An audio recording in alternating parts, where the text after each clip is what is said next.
आज के इस वीडियो में हम वेरोनिका मूवी को एक्सप्लेन करने वाले हैं, जो कि सच्ची घटनाओं पर आधारित है। तो वीडियो में एंड तक जरूर बने रहिएगा। ये मूवी काफी ज्यादा डरावनी और काफी बेहतरीन है। कहानी की शुरुआत में हम देखते हैं कुछ पुलिस वाले बड़ी ही स्पीड में एक जगह पर जा रहे थे, क्योंकि एक घर से एक लड़की ने कॉल किया था कि उसकी भाई की जान खतरे में है। अब जब पुलिस वाले उस घर तक पहुंच जाते हैं तो वह पाते हैं कि एक लड़की वहां पर काफी जोर जोर से चीख और चिल्ला रही है। दोस्तों, इसके बाद तभी यहाँ से कहानी पीछे आती है, यानी कि फ्लैशबैक में आती है। और अब हम देखते हैं एक 15 साल की लड़की को, जिसका नाम वेरोनिका होता है। वेरोनिका अपनी मॉम और अपने भाई बहनों के साथ इस घर के अंदर रहा करती थी। वेरोनिका के पापा इस दुनिया के अंदर नहीं है, क्योंकि अभी उनकी मृत्यु हो गई थी, और इसीलिए वेरोनिका की मॉम एक बार के अंदर काम करती हैं, जिससे कि वो अपने घर का खर्चा अच्छे से चला पाए। वेरोनिका के भाई बहन काफी छोटे हैं, इसलिए वो ही उनका ख्याल रखती है। एनीवेज, इसके बाद तभी अगले सीन में हम देखते हैं वेरोनिका अपने स्कूल जाती है। स्कूल के अंदर टीचर सबको बताती है आज सूर्य ग्रहण है, और सूर्य ग्रहण में पहले जमाने के लोग आत्माओं को बुलाया करते थे। इसी के साथ हम देखते हैं स्कूल के सभी बच्चे छत के ऊपर सूर्य ग्रहण देखने के लिए चले जाते हैं। और इसी बीच हम वेरोनिका को देखते हैं, जो कि अपने कुछ दोस्तों के साथ स्कूल के बेसमेंट के नीचे जाती है। इनके पास एक ऊजा बोर्ड भी होता है, और अब वेरोनिका अपने पापा की आत्मा से और उसकी जो दोस्त थी वो अपने बॉयफ्रेंड की आत्मा से, जो कि एक एक्सीडेंट में मर गया था, ये वहां पर बैठकर उन आत्माओं से बात करने की कोशिश करते हैं। ऊजा बोर्ड के ऊपर ये लोग एक कप रख लेते हैं, और इसके बाद तभी वो इस गेम को खेलना शुरू कर देते हैं। अब ये सभी के सभी लोग उस कप के ऊपर अपनी उंगलियां रख लेते हैं, और इसी के साथ सूर्य ग्रहण होना शुरू हो जाता है। और तभी वो कप धीरे धीरे गर्म होने लगता है, जिस वजह से उसकी दोस्त अपनी अपनी उंगलियों को हटा लेती है। लेकिन वेरोनिका वहां पर अपनी उंगली को नहीं हटाती, और थोड़ी देर के बाद वो कप काफी गर्म हो जाता है और अचानक से फट जाता है, जिस वजह से वेरोनिका के हाथ पर चोट आ जाती है। और अब उसकी उंगली पर से जो खून था वो नीचे ऊजा बोर्ड के ऊपर गिर जाता है, और थोड़ी देर के बाद ऊजा बोर्ड के अंदर आग लग जाती है। जी हाँ दोस्तों, इसके बाद अचानक वेरोनिका कुछ मन में बड़बड़ाने लगती है। उसकी एक दोस्त कान लगाकर सुनती है, तभी वेरोनिका उसके कान के अंदर कुछ कहती है, जिसे सुनकर उसकी दोस्त काफी ज्यादा डर जाती है। पता नहीं वेरोनिका ने उसके कान में क्या कहा होगा, वो आपको आगे पता चलेगा। इसके बाद हम देखते हैं वेरोनिका जोर जोर से चिल्लाने लगती है, और इसी के साथ वो वहीं पर बेहोश हो जाती है। अब जब उसे होश आता है तो वो एक नर्स के पास होती है। नर्स उसे बताती है कि वो बेहोश शायद कमजोरी के चक्कर में हो गई है। लेकिन अब यहाँ पर वेरोनिका को कुछ बहुत ही अजीब लग रहा था। इसी के साथ हम देखते हैं जब वो स्कूल से अपने घर जा रही थी, तभी ऊपर से उसे एक नन देख रही थी। फिर तभी हम देखते हैं वो अपने घर पर चली जाती है। घर जाने के बाद उसे भूख लग रही होती है। वो खाना खाने के लिए जैसी बैठती है, लेकिन तभी कोई शक्ति थी जो वहाँ पर उसको खाना खाने से रोक रही होती है। अब दोस्तों, वेरोनिका के साथ कुछ अजीब गरीब प्रकार की घटनाएं होती हैं। उसको न जाने कैसी कैसी आवाजें सुनाई देती हैं, जिसके बारे में उसने कभी कल्पना भी नहीं की होगी। एक बार हम देखते हैं वो अपने छोटे भाई को नहला रही होती है। वो वाट टब के अंदर उसे नहला रही थी, तभी उसे बाहर से कुछ आवाज आती है, और वेरोनिका ये आवाजों का पीछा कर वहां देखने के लिए जाती है, तो वह पाती है कि एक कमरे की लाइट अपने आप ही फ्लिकर हो रही है। और वो जिस कमरे के अंदर थी, तभी उस कमरे का दरवाजा अपने आप ही बंद हो जाता है, जिसे देखकर वो डर जाती है, और वो कमरे के दरवाजे को खोल देती है, और वो फौरन ही भागकर अपने भाई के पास जाती है, तो देखती है कि वाट टब का पानी एकदम खोल रहा है। इसी के साथ वेरोनिका फौरन ही अपने भाई को वाट टब से निकालती है, तो वह पाती है कि अब उसके शरीर पर कुछ अजीबोगरीब प्रकार के जख्म थे, जो कि पानी गर्म होने के चक्कर में आ गए थे। फिर तभी रात के वक्त पर हम देखते हैं वेरोनिका अपने कमरे के अंदर सो जाती है, और रात के वक्त पर उनके घर के अंदर एक साया था, जो कि लगातार वेरोनिका को देखे जा रहा था।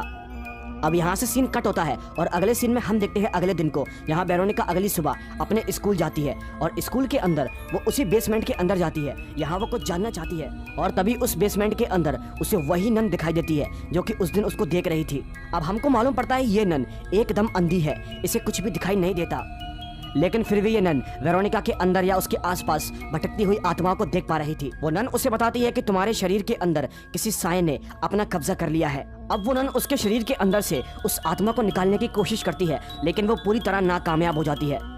वो नन उसे बताती है कि तुमने जिस गेम को खेलना शुरू किया था, शायद तुमने उसको ठीक तरह से बंद नहीं किया है, मतलब कि तुमने उसको पूरा नहीं किया है। और वो नन उससे कहती है कि तुम अपना और अपने भाई बहनों का ख्याल रखना। इसके बाद तभी हम देखते हैं जब वेरोनिका अपने घर पर आती है, तो वो अपने घर के अंदर काफी सारे पवित्र सिंबल्स को या फिर कह लो कि निशानों को लगा देती है, जिससे कि कोई भी आत्मा उसके घर के अंदर प्रवेश ना कर पाए। फिर उसके बाद रात होती है। रात के वक्त पर हम देखते हैं वेरोनिका अपने खिड़की के पास कपड़े सुखा रही थी। तभी उसे सामने वाले घर के अंदर एक काला साया दिखाई देता है, जिसे देखकर वो डर जाती है और वो वहां से फौरन ही भागती है। तभी वो भागते भागते एक कमरे के अंदर पहुंचती है, जहां उसे एक दीवार के ऊपर एक काली परछाई दिखाई देती है। धीरे धीरे वो काली परछाई जो उसने पवित्र निशानों को लगाया था, वो उन सभी को जलाकर राख कर देती है। अब अपनी आंखों के सामने ऐसा होता देख वेरोनिका काफी ज्यादा शॉक हो जाती है और डर भी जाती है। और उसी रात को जब वो सो रही थी, तभी उसे एक बहुत ही भयानक सपना आता है, जिसके कारण उसकी आंख खुल जाती है। अब उठकर वो अपने कमरे से बाहर जाती है, लेकिन थोड़ी देर के बाद जब वो अपने कमरे के अंदर वापस आती है तो वो पाती है कि उसके बेड पर खून था, यानी कि उसे ब्लडिंग होना शुरू हो चुकी थी, उसके पीरियड्स शुरू हो चुके थे। फिर तभी वेरोनिका अपने बेड के पास आती है और वो अपने गद्दे को जैसी उठाकर देखती है तो वो पाती है कि उसके नीचे कुछ काले काले से जले हुए निशान हैं। इसके बाद तभी वो अपने बहन भाइयों के गद्दे को भी उठाकर देखती है तो उसके नीचे भी कुछ काले से जले हुए निशान थे। इसे देखकर वो काफी ज्यादा डर जाती है। फिर तभी अगले सीन में हम देखते हैं वो उसी नन के पास जाती है। अब वेरोनिका उस नन को अपने साथ बीती सारी घटनाओं के बारे में बताती है। तभी वो नन उससे कहती है कि मुझे भी इसी प्रकार के साए दिखते थे, इसीलिए मैंने अपनी आंखों को फोड़ दिया है। लेकिन हैरानी की बात तो ये है, आज भी वो उन सायों को देख पाती है। फिर तभी वो नन उससे कहती है कि अगर तुम इन काले सायों से बचना चाहती हो तो तुम्हें उस गेम को पूरा करना होगा।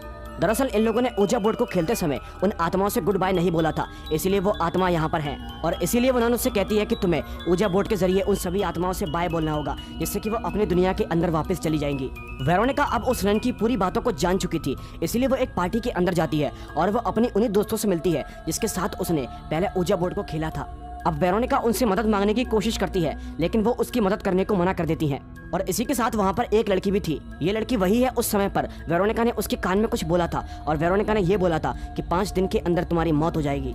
अब जब उसकी दोस्त उसका साथ देने को मना कर देती है तो इसीलिए वो अपने घर पर आती है और अब वो फैसला करती है कि वो अपनी बहनों के साथ ही इस गेम को समाप्त करेगी। वो घर आकर अपने भाई से एक सिंबल बनाने को कहती है। दरअसल वो एक पवित्र निशान था और वो उससे कहती है कि घर के चारों तरफ इस निशान को बना दो।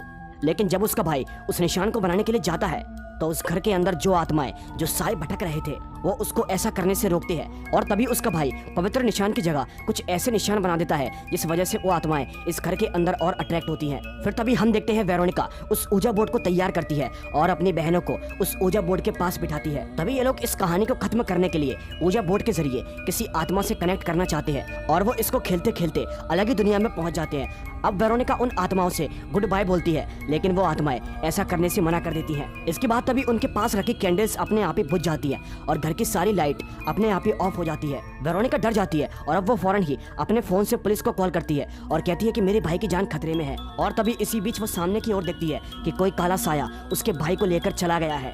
इसी के साथ डरी सहमी वेरोनिका अपने भाई को ढूंढते ढूंढते वॉशरूम के अंदर जाती है तो उसे उसका भाई मिल जाता है और अब वो अपने भाई बहनों को लेकर इस घर से भागना चाहती है। लेकिन जाते वक्त ही उसकी निगाह पड़ती है उसके घर के शीशे की ओर। वो शीशे की ओर देखती है तो वो पाती है उसके हाथों में उसका भाई नहीं है, यानी कि ये सब एक छलावा था। और इसीलिए वो अब अपने भाई को ढूंढने के लिए दोबारा उसी घर के अंदर जाती है। फिर तभी वो अपने भाई को ढूंढने के लिए जाती है तो उसका भाई उस घर के अंदर उसे मिल जाता है। वो उसे अपने साथ चलने को कहती है, लेकिन अब उसका भाई उस आत्मा के कब्जे में था, वो उसके साथ जाने को मना कर देता है। और इसी बीच वेरोनिका अपने आप को शीशे के अंदर देखती है तो उसे शीशे के अंदर एक काला साया दिखाई देता है, जिसे देखकर वो समझ जाती है कि उस काले साये ने उसकी बॉडी पर पूरी तरीके से अपना कब्जा कर लिया है और अब तक जो कुछ भी उसके साथ या उसके भाई बहनों के साथ हुआ है वो खुद उसी ने किया है। और अब वो जान चुकी थी कि अगर वो इस दुनिया के अंदर जिंदा रहेगी तो उसके परिवार को उससे खतरा रहेगा, क्योंकि वो साया उसके कब्जे में है। इसीलिए वेरोनिका अपने आप को मारने की कोशिश करती है, लेकिन वो साया ऐसा नहीं होने देता। वो उसको ऐसा करने से मना करता है और उसे तकलीफ देता है। इसके बाद तभी वो सारे पुलिस वाले यहाँ पर आ जाते हैं जिनको वेरोनिका ने कॉल करके बुलाया था और यही इस मूवी का शुरुआती सीन था। पुलिस वाले आकर देखते हैं वेरोनिका हवा में उड़ रही थी और वो जोर जोर से चिल्ला रही थी, उसको काफी तकलीफ हो रही थी। इस चीज को देखकर वहां पर एम्बुलेंस बुलवाई जाती है और उसको फौरन ही हॉस्पिटल के अंदर ले जाया जाता है।